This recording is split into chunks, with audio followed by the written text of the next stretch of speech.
just in the middle, you'll need to tap it all the way down. Yep. So go back one. Okay. So when I talked to Maharaj, he wanted me to really talk about 3 specific topics. These in particular are relatively common. I feel like they do tie back to what we've talked about. And also because of the whole ISKCON 50th celebrations that are going on, I wanted to also bring in that 3rd topic, which we'll get into a little bit later. And so in order to help you with these topics, there are a few exercises to teach you a few new things. Each of them will take about 15 or 20 minutes each. So when we think about accepting the holy name, the idea first is to figure out what accepting means. And generally when we think of the word accepting, if you look it up in the dictionary, you can see 2 key definitions. Beyond the idea of just accepting something or saying yes to something, it's the idea that you also believe in something. Accepting something means you believe in something. Accepting something can also mean that you take something on yourself. So for example, if you're accepting something, you're accepting an activity, you're accepting a hardship, you're accepting a burden, you're accepting some sort of task upon yourself. That is also another way of accepting this. And so when we look at the holy name, you might remember back to what we talked about, what Maharaj was also talking about with regards to the showing how the holy name is really Nama Prabhu, the person behind, the person that is the holy name. And so when we accept the holy name, we are of course accepting the person that is the holy name. And when we're talking about accepting the holy name, it's not just we keep saying the name, saying the name, saying the name. Because there's a person behind there, it's always needed that we have this element of interaction. We always need to interact with this person that we're calling out to. And so, accepting the holy name also can mean that we're accepting devotional service because the holy name is a person and it's our way of interacting with that person. In one definition of the Mahamantra, kind of like a purporty type thing, Srila Prabhupada has explained that you say, "My dear Radha and Krishna, please engage me in your service." It's a prayer, it's a mood, it's something that we ask for. And so the net result of that is accepting, meaning we believe that will come, and we also take it upon ourselves. That service that might come that we're asking for. So the act of acceptance takes 3 steps. In my mind, is just kind of looking at it, if you break it down. The first of which is actually surrendering something or offering something. In many cases, in a more mundane example, let's say you accept you can't do something. When you do that, the first thing is you surrender something. You surrender the fact that you can do something in the first place. A more mundane example, I'll get back to it in a minute. And then the next, you give up some sort of decision power or some sort of tendency or something. The next thing you do is generally incorporate that into your life in some way, and then you act in that new way. So when we change this to be accepting devotional service, the first thing we usually do is we have to give up that doership mentality. We have to give up that sense of that we are the supreme. And in doing so, we incorporate that fact that, okay, we're no longer the supreme person in our minds. What does that mean? What does our life look like as a result of that? And then we act in that way to serve what we now realize is truly the supreme. So in the case of accepting the holy name, we accept Krishna as the supreme personality of Godhead. We incorporate that understanding into our lives, and then we go ahead and act in that manner, which means subordinate to that supreme. If we look at the example of Arjuna, we see even just before Krishna even speaks the full Bhagavad Gita, Arjuna says, Shishyasteham shadimam tam prapannam. Like, I am your disciple now. I accept you as my spiritual master. Please instruct me because you know what's better than I do. And so Arjuna also gives up the same idea of doership. Understands that who he's talking to is someone who will be able to provide him something better than he can. And then accordingly, after understanding the whole Bhagavad Gita, acts in that manner. So if you see, there's a quote over here. The interesting thing is when we actually do this service, it's important to note that this is not something that we're doing it for Krishna's behalf. Krishna doesn't need anything. There's a quote by Srila Prabhupada here, and we'll just read it. It says, Krishna is unlimited. What service can we offer to him? And he has got unlimited servants also. What service he requires from you and me? He's perfect in himself. He doesn't require any service also. But if you're anxious to serve him, then he does not refuse. That is his mercy. That is his magnanimity. So this idea that is, Krishna also does some acceptance of our service, whatever we give to him in some way, the good and the bad, whatever service we give to him, it's accepted in some way. Similarly, when we're receiving service from the Supreme Lord, we should also accept it, the good and the bad, whatever we tend to accept or reject. So, in addition to this kind of definition of acceptance, one other definition that we generally think of is when we accept something, we say yes to that. Now, I don't know how many of you in the room were in Gita Nagari maybe like 12 years ago or 14 years ago or something, but there was a sort of event or some sort of drive or something like that, some topic that we did where we had saying yes to Krishna. And the idea was that no matter what came, we said yes to Krishna. And there was a big Jagannath face, and there was like yes to Krishna shirts and stickers and everything made. So similarly, we're also here, we're accepting the holy name, we're saying yes to Krishna. Now, the interesting thing is we can say yes without saying yes. And we can say no while still saying yes. So I wanted to go through an exercise to kind of talk about that. The main thing is that when we're paying attention to this, is that we see, that we'll see in this exercise how that might happen. And so if you don't mind, get into groups of 3 or 4 with people around you. I'll let you move right now. Just kind of move into groups of 3 or 4 people.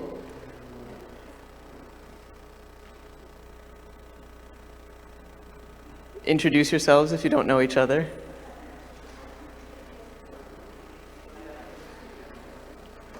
Yeah, you don't need to move the slide right now, so you're more than welcome to go sit.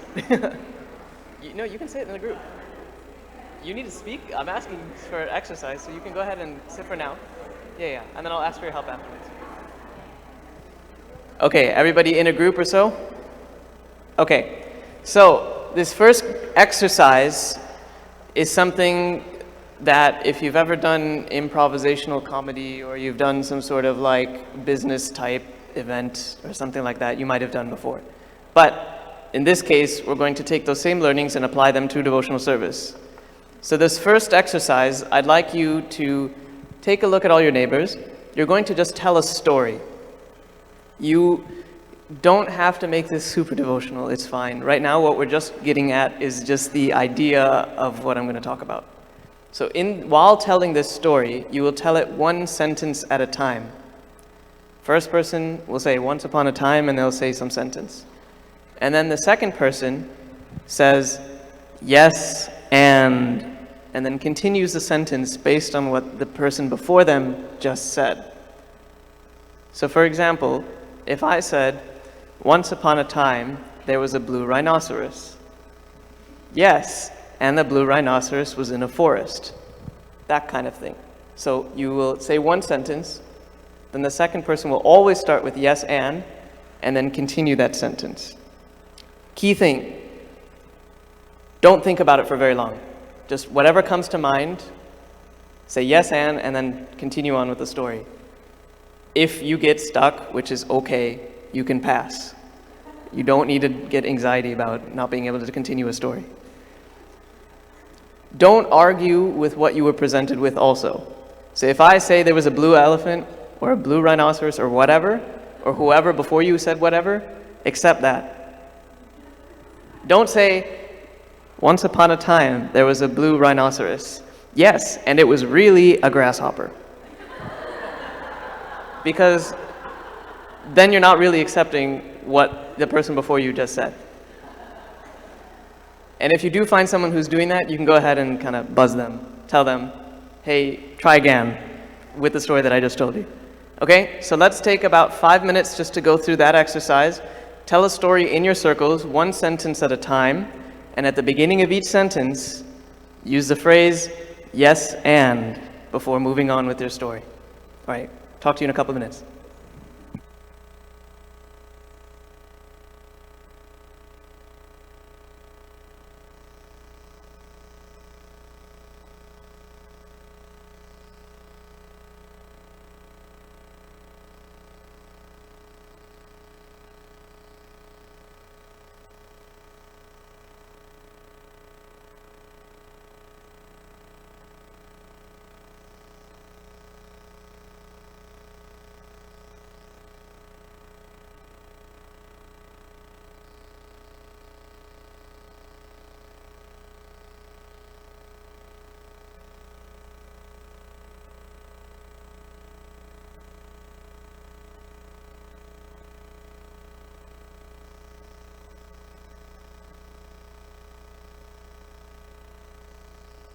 Just using yes and.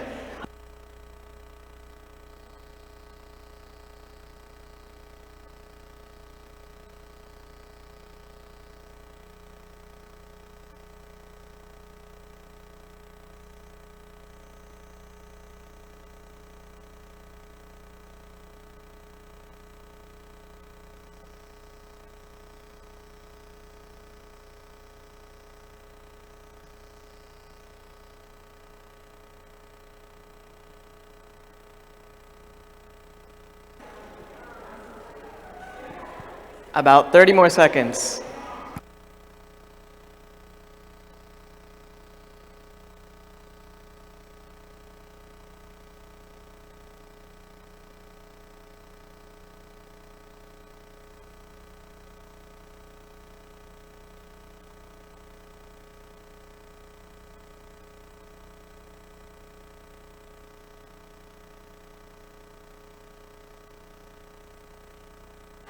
Okay, so if you can wrap up your stories.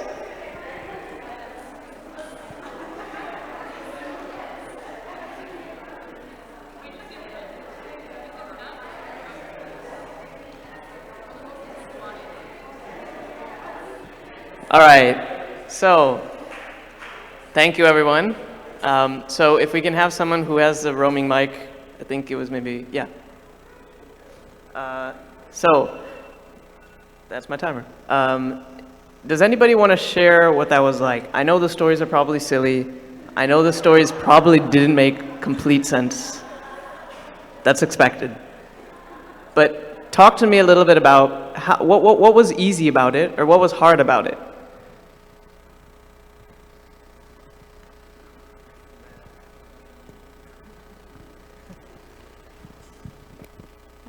We were trying to say yes and, but what happened was we ended up saying yes but. So Yeah, that's a common thing. What happened to your stories when you said yes but? it went in the opposite direction. So then we had to continue from the opposite direction. So Okay, good, good. yeah. Thank you.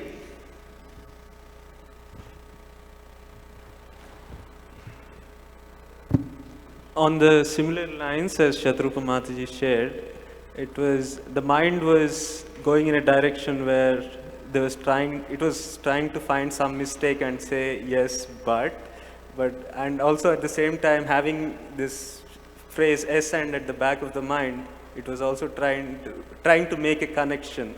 So that was the very difficult part of it. Sure, thank you.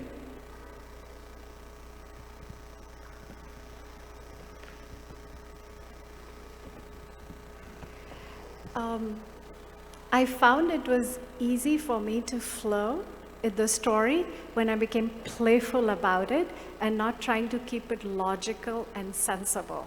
So it was actually a lot of fun and very easy. That's an important point, because even while saying yes and you're trying to come up with something, you can still say yes, but this might make more sense, and so I'm going to say that. And so you can still negate something while saying yes. That's the important part here. So let's actually bring in these two other phrases right here to see how the story changes. We're going to do this again. Now, with the group of 3 or 4 of you that are in the group with you, assign each other one of the roles. Role 1 is yes and. Role 2 is yes but. And role 3 is no. If you have 4 people, maybe the 4th person can get on to yes and or yes but or something like that. Go ahead and try telling your stories one more time. Each of the roles can only say what their role is. So for example, if I'm the yes and person, I can only say yes and then continue my story. If I'm the yes but person, I say yes, but, and then I continue my story. Make sense? Whatever comes up. There's no limits on this one. So again, it's just about the exercise of just going through and seeing what it's like to say yes and, yes but, etc. Okay? Talk to you in a couple minutes.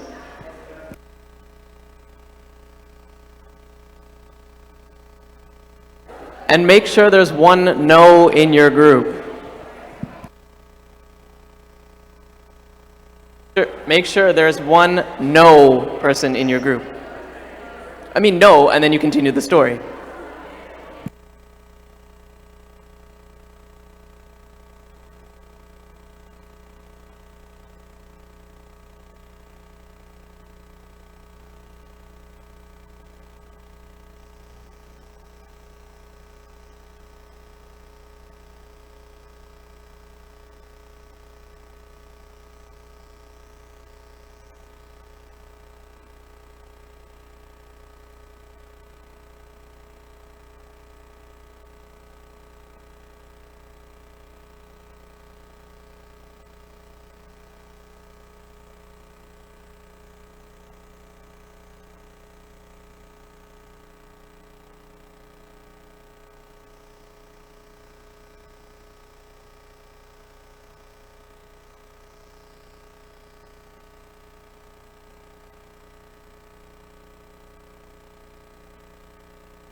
About 30 more seconds.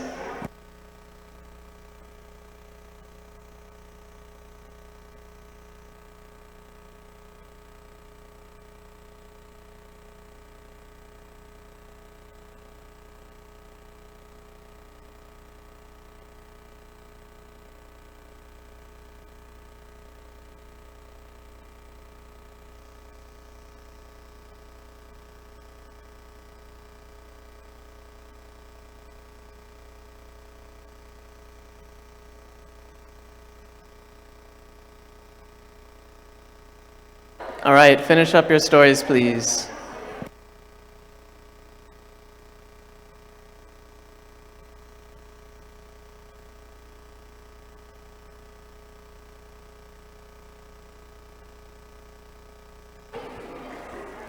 All right. So,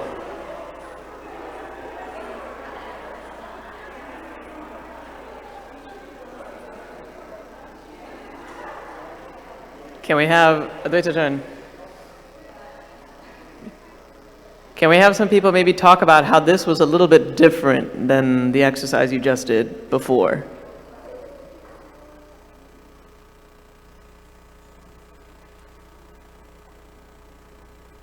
I'll try. When we were doing the yes and the yes but, those were more coming out to be negative, and the person who was doing the no was kind of trying to be more justified in the whole action she was taking. It kind of became very weird, the whole flow it came out to be. And then in the end, what I other thing noted was the yes and person was lonely. Yes but and yes no had the same theme going against your mom. All right, thank you. Anyone else? Yeah, I realized that no is a very strong and, in a more of a negative sense, it make me felt stronger and felt I can cut that to the other person and kind of demeaning, and it doesn't, it feel very powerful. Sure. But in a sure. negative sense. How many stories do you feel like you actually told? We told 2 stories, but I always cut her off, I just denied her feelings and whatever she was saying, so I denied. Like Sure. it So never happened. can we have someone else who was a no in their group maybe talk about their experiences? Oh. So I was the no person. The first storyline, it was difficult to say no because they were just telling about how merciful this event is and how merciful is Maharaj's classes. Then I had to change the whole storyline. But initially it was a little difficult, but then it became, when I went into the role of just saying no, it was just easy to just cut off without even listening to what the other person is saying. That's an important thing. For the people who were yes ands or even the yes buts, do you feel like you had to listen more? You can just nod, it's fine. For the people who said no, were you even listening?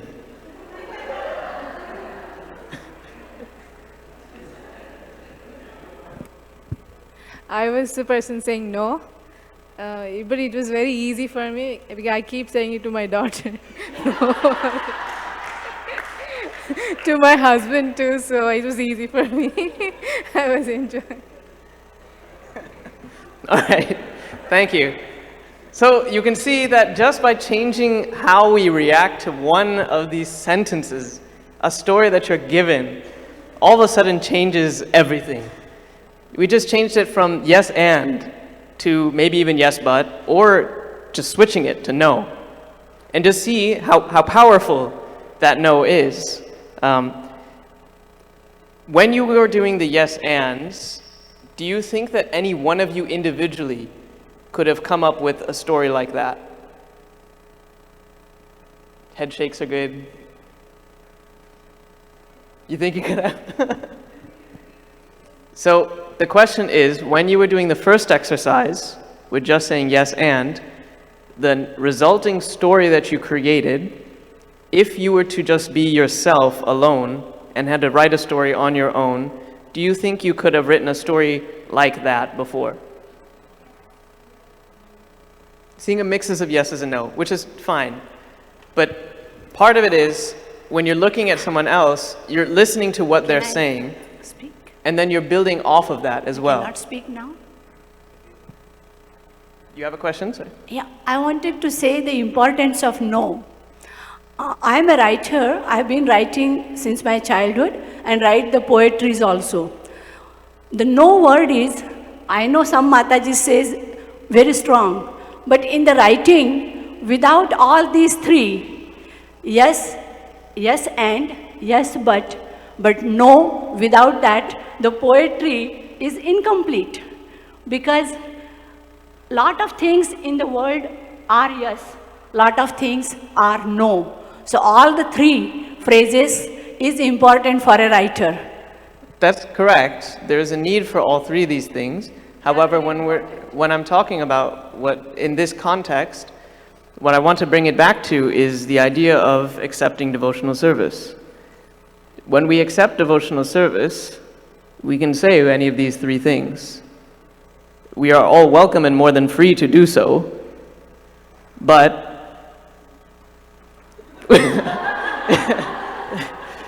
it'll end up being one of them.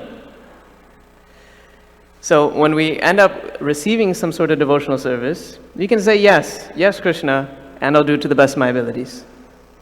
We can say, yes Krishna, but can you give me like 10 more people, 3 more weeks, $100 more? Or we can say, no, I can't. I'm not able to, I won't do it, something along those lines. And this is where the power of that no comes in. It's all three are very valid and reasonable options from time to time. But in the realm of devotional service, we're shifting from being able to choose any of them at will and trying to start thinking in the sense of accepting. That's the idea of accepting devotional service. We're saying yes, and then we'll do it to the best of our abilities. We may not end up succeeding in our minds, whatever that may look like. That doesn't necessarily mean that we've actually failed. That's a big difference, because what we think may be failure is still a great learning opportunity. And you can still say, yes, I've learned from this, and the next time that something like this comes along, I know what to do, or I know what I can do a little bit differently. So that's accepting whatever we received, whatever we're given. Okay, so I want to make sure I don't run out of time. Okay, yeah, so the next section, please.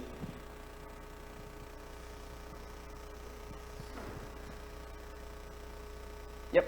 So when we're talking about obstacles in devotional service, this kind of relates back to what we were just saying. So we say, yes, fine, great, bring it on. And then this happens. So something inevitably goes wrong. Something inevitably is an issue. I mean, look around you, we're in the material world, I'm sorry, but obstacles will happen. But what if we reframe the obstacle in the first place? So if we take a look at this quote from Queen Kunti's prayers, we see Queen Kunti had a lot of obstacles. I even put an ellipses in there because there's more in that quote. And then she asks for more obstacles. Normally when we think of obstacles, we're thinking, no, we don't want anything. We want this road to be nice and smooth. I want to go straight back to Godhead. Great, easy. But we're living in a world where we have obstacles. It's not realistic to imagine a world where the road is just paved with gold and there's nothing in the middle of it. The road back to Godhead is not an easy one, obviously. It's easy, but it's difficult at the same time. The reason for that is just partially dependent on how we're viewing the obstacles in our devotional service. So if you see this picture, actually is of myself from Mayapur in 2006, this mridanga player that you see is completely blind. He's a fantastic mridanga player. I still remember it 10 years later. And one thing that I wanted to bring up is because you see a blind person, blind mridanga player, a blind person walking around. Imagine there was someone in a room and they were trying to walk around and they're blind. They're bumping into things. They're bumping into the bed. They're bumping into like a chair that's sitting around or something that somebody left on the floor. It could be that the blind person can consider these are obstacles. I don't know how to get out of this room. I'm stuck in this room and I keep bumping into things. What's going on? I want this room to be empty so I can find the door and just get out of here. But what if instead the blind man just considered this opportunities to explore his environment over there? This is instead the blind man going into everything and seeing, oh, what is this? Oh, it's a bed. Oh, what is this? Oh, it's a chair. And exploring the room that he's in. It's allowing him opportunity to explore. Every single thing that he bumps into, he expresses a sense of interest into it. Being interested in what he just ran into. No longer are they obstacles. There's something interesting to explore. The point is then he doesn't actually need to worry about leaving the room. He's just more interested in the exploration itself. So if we take this back into Krishna consciousness, we sometimes think, okay, if only I had 50 more people, we could go out and do Harinam Sankirtan every day. And to some level, that is true. You need at least like 2 or 3 people. Sometimes, like it makes sense. However, when we're looking at just in general obstacles, a lot of times we keep thinking of them as barriers. If we didn't have X, then we could do Y. But if we don't consider X as an obstacle, but rather something to explore, that's a little bit different. So when Krishna sends obstacles, and he will, again, we're in the material world, we should accept them as devotional service, whatever it is. They're all opportunities to surrender, whatever the obstacle may be. Whatever the issue that might come up and the issue that we receive, we accept them like we talked about in the previous section. And then we also explore how can we better use this obstacle in some sort of way back to service of Krishna. So if we go into an example like of cooking, you saw that picture of Srila Prabhupada cooking before. We accept the fact that we have to clean pots after we cook. I mean, I don't like doing it, so that's an example I like to use. But I like cooking. But at the same time, I have to realize that, okay, along with cooking, this service that I may be doing, there's also the service of washing pots. Not so great, in my opinion. I wish somehow magically they were done. But at the same time, we'd still have to accept that and realize that, okay, this is an activity in time management. This is an activity in knowing fully well how to utilize the act of cooking in service. They're both pieces of the service. Both are necessary. You cannot have one without the other. And so it's a matter of acceptance. Because we're on the path of trying to get back to Godhead, we will end up with obstacles. Whatever obstacles we do meet, we should say yes to and should be happily exploring what they are.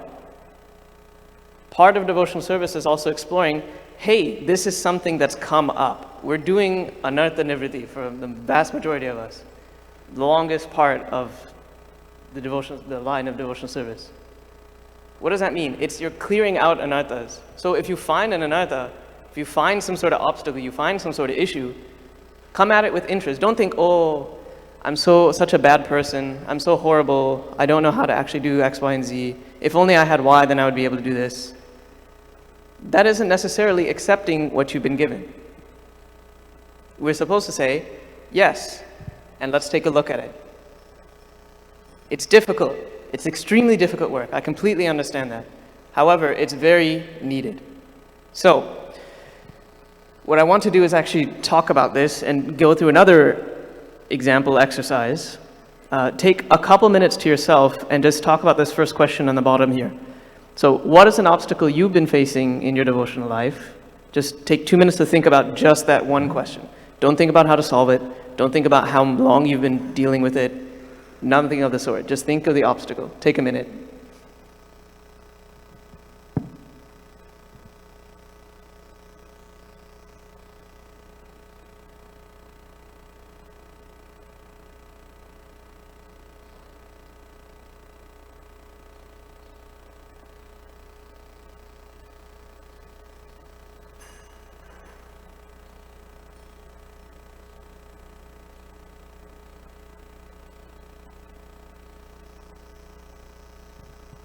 Did anyone not think of an obstacle? Because if you did, I mean, come see me. I'd love to talk to you. Now, turn to your neighbor, just one of them. If you're alone, you can be a group of 3, that's fine. But just talk to your neighbor and talk about the second question. Talk to them about the obstacle if you're okay with sharing. You don't have to use the extreme details if you don't want to. But just maybe start thinking about how can I reframe this as something of interest or something that I can explore instead of just considering this an obstacle. Okay? Let's take about 2 or 3 minutes. Turn to each other. Go ahead and talk it out.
Okay, another 30 more seconds.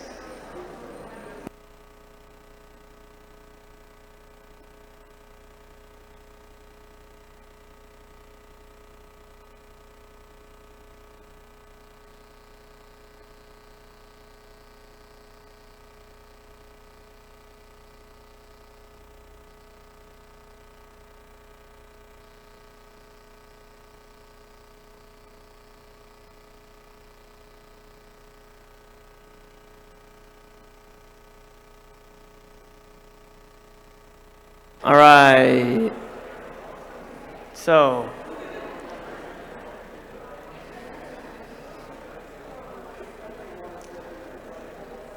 anybody who's willing to share a little bit about what you talked about, what maybe your obstacle was, what kind of resolution you may have come to, what kind of topics you discussed. Sure. So the question is, anybody who's willing to share what you guys talked about in your groups, what your obstacle might be, what you talked about, what the reframing might be, what the resolution might be, etc. Whatever you may want to talk about. Yeah, so we talked about how to see obstacles as an opportunity to grow. So he was just telling about his experience that how do we actually see obstacle as an opportunity. So we thought about how we can see two scenarios. So the first thing is that where we are and where we want to be, and the obstacle is in between. So if we see it as a stepping stone, then it becomes an opportunity. In all the other cases, it's like a load or a burden on our heads. So that's something that we discussed. Sure, thank you. Other groups?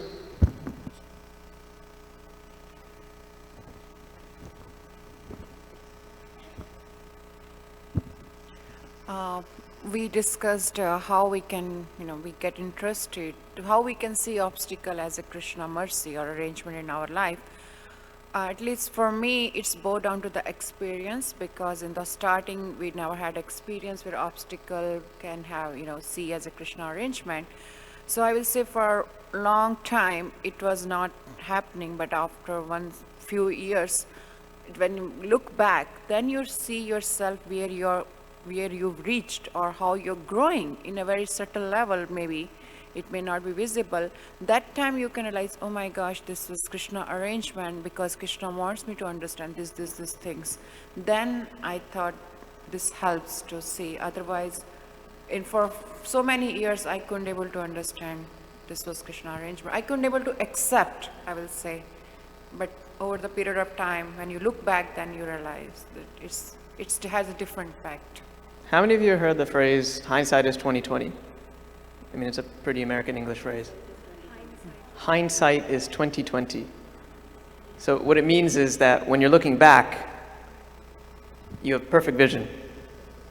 Because you can't change it, it already happened, and so you obviously know what happened. And so very similarly, it's very easy to go back and think, okay, yeah, this is a great learning opportunity. Now the difficulty is doing that while it's happening.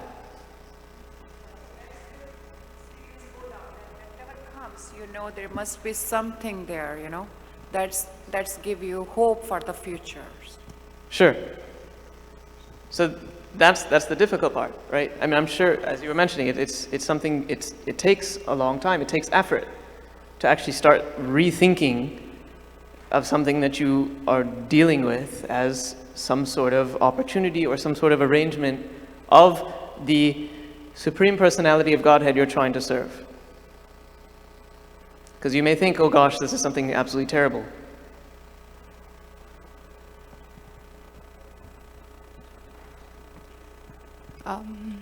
For me, this is really a nice experience, as I've been thinking about that as an obstacle, but I couldn't really pause and see what is that I can do. And especially the second question, even when Radhati Mataji asked me to share, I wasn't ready, because I was like, I don't know, how can I see that as a mercy?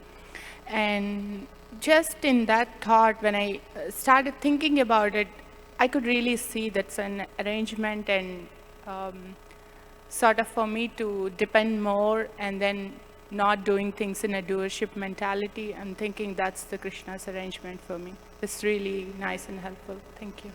Thank you. All right, so much stuff to cover. All right, if we can move to the next section. Thank you all very much. This last section is actually taking everything that we've just talked about and putting this into practice. So we've practiced a little bit about accepting things. We've practiced a little bit about reframing them a little bit. Now we're going to be talking about implementing them into our lives. So what we want to do is, if we can break into maybe 7, maybe 14 groups. Try to kind of split yourselves accordingly. 7 or 14 groups, I don't know.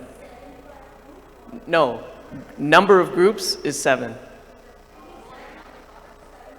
Sure, that might actually work better. All right, so we'll do it some school-fashioned way. If you don't mind, I'm just going to quickly count you off in a group into 7, and then you'll be in a big group with each other, okay?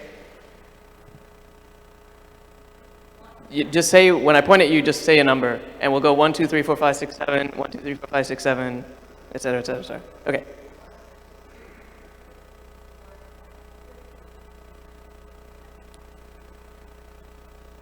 One, yep. Oop, back there. 6. Nope, 1.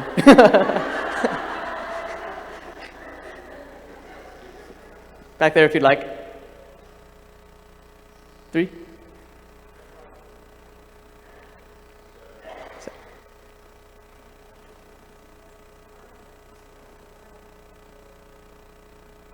Some of you didn't count over there somewhere. 3, okay. 3 seems right.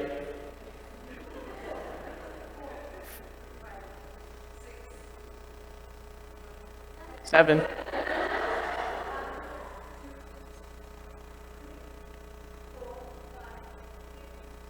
Perfect. Women, please.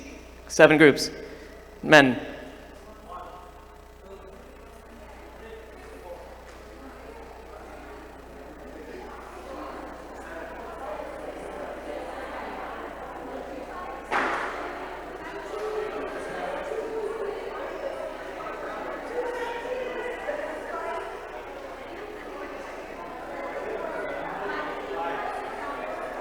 Perfect, guys. 7 groups.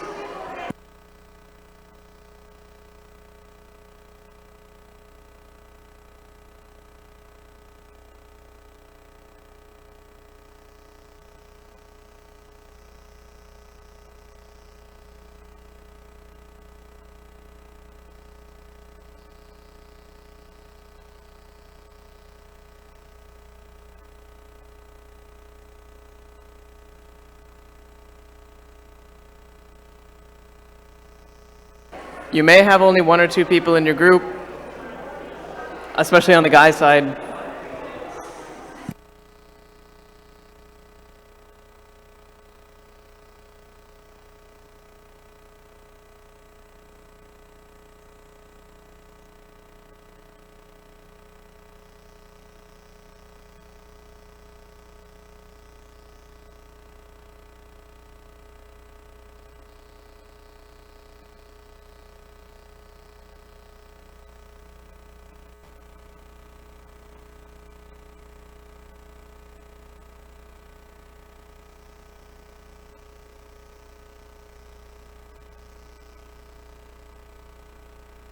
Right. Close enough is good enough. It's fine. Wherever groups you're in is fine. All right. If you don't know each other, please introduce yourselves after I finish speaking.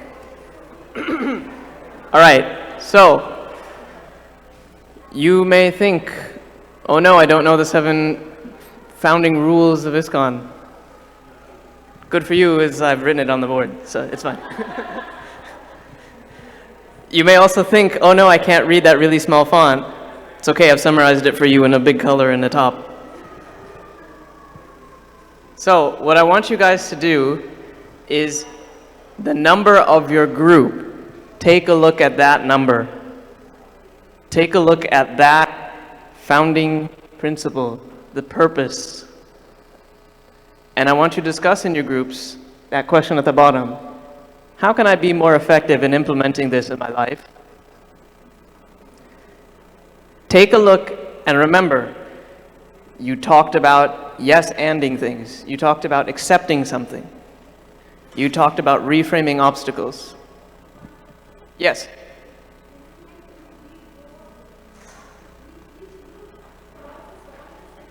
No. Each group is going to process only one purpose. And the purpose number that you're going to process is the group number that you're in. So for example, if you're group 4, you're going to talk about purpose 4. That's it. You're working together. Okay? So let's take about 5 minutes. Sorry, 5 minutes to talk about this. within your groups. Again, introduce yourselves if you don't know each other, and we'll come back.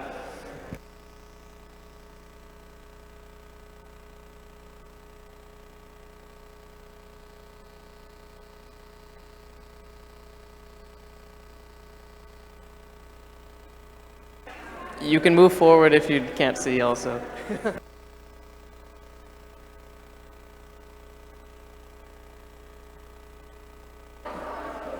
I made sure to put the full text in there in case you wanted to reference it in there.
Just kidding, like 1 more minute.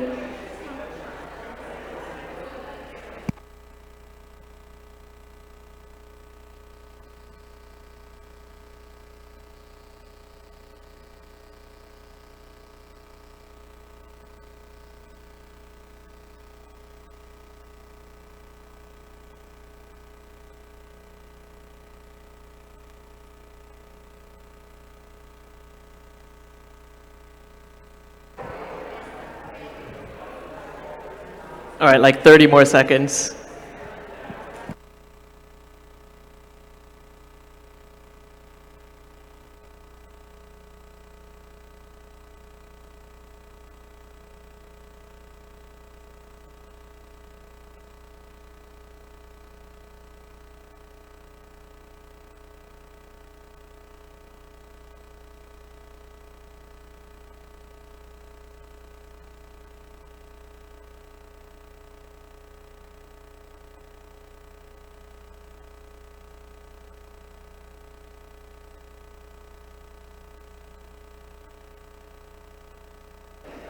Okay.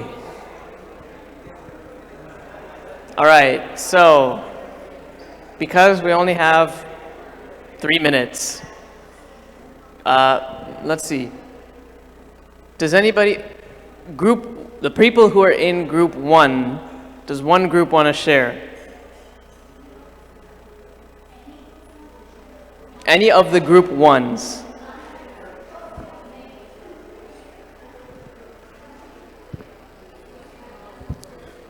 We were saying, we were discussing how if we come to understand that we have imbalances in our own life, kind of coming to the realization that our life, there are imbalances in our life, and how spiritual knowledge can help us check these imbalances and provide, real values to our life, then it will help us express those same values and ways to overcome these imbalances to others. Thank you. All right, any of the group 6s? 6. So number 6 is develop simple living. And the ideas we came up with, well, to be effective, first of all, we need a good understanding of what Prabhupada meant by simple living. So we want to make sure that everyone is well versed in Shastric understanding of what it means to have simple living. And then we went to a more practical level, saying things like, you know, observing different farm communities that are already established and see how we can, in our own small way, take some part of that, because obviously we can't just manifest a whole farm community, but something like, you know, some devotees even do it, like just try to grow your own crops at home, your own vegetables or something like that. And did I miss something? I think that's kind of how far we got. No problem. Thank you. I know it was a very short time. So just a show of hands. Did you realize that you were saying yes and to people, or yes but, or no to people while you were discussing your activities? Just raise your hand if you thought you'd recognize that. Okay, that's fine. It's okay if you didn't. Did you maybe raise your hands again now if you think that you saw an obstacle and then somehow reframe that to be something that was actually useful when trying to implement this? That's a lot more difficult, I understand, but great. Okay, so the point of that is also then to take a look at these 7 purposes of ISKCON and seeing, okay, this is implementable, this is possible, because we're accepting what we've been given, we were assigned a group, we're accepting that, we're accepting what the people around us have been saying, and building off of those ideas, and then we're also taking a look at any obstacles that come up and trying to reframe them in a way such that that doesn't get in the way of us trying to implement that. Okay? I'm going to quickly summarize. Okay, so this is my last slide. I just want to summarize all this for you because I think it's some exercises that you can take back home. You can do it by yourself. This is not something you absolutely need to be at the Festival of the Holy Name in Chicago to do. You can go back and just like sit down, okay, think, okay, what things have I been given? Yes, I accept them. What things have I been given and what do I don't like? What obstacles am I seeing? Okay, how can I reframe that? And then finally, how can I actually put this in practice in my life? Whatever it may be, something small, something big. So I just wanted to take you through these exercises to at least give you a sense of what to do, some activities that you can take by yourselves when you're going back, trying to remember all these really great topics that we've talked about this weekend, and trying to put them in practice in your life as well. So as Maharaj said during the discussion thing, what's your Sankalpa statement? When you're writing that down and trying to put that into actual practice, because the intention is just one piece of it, it's actually putting it into practice that's the other piece. When you're trying to do that second piece, think about this stuff as well. Okay? I'm way over time, sorry. But if you have any questions or comments or anything else, you're more than welcome to ask Maharaj first. And if you have anything else, you can ask me, of course. All right, thank you. Hare Krishna.